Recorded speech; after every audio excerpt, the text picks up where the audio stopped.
Assalamualaikum and welcome back to Sud DIY channel. Kita nak gelapkan lampu belakang ni guna spray tinted. Okay, jom.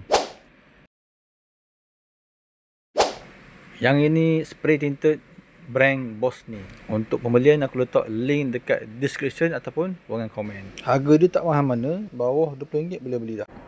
Tepi lampu ni kita cover dengan plastik ataupun kertas. Okay, tak nak bagi kena body kereta. Nak cover tu macam mana, ikut kreativiti masing-masing. Okay, nak spray dia jangan tebal sangat. Kita nipis-nipis je. Kalau tebal nanti dia akan meleleh dan tak cantik space tu. Lepas spray biarkan 5 minit kering. Lepas tu kalau kita nak lagi gelap, kita tambah lagi.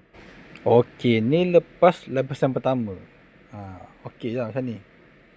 Depan pun kita buat juga. Sekarang itu saja perkongsian pada kali ini. Jumpa lagi di video yang akan datang, insyaAllah. Assalamualaikum. Bye.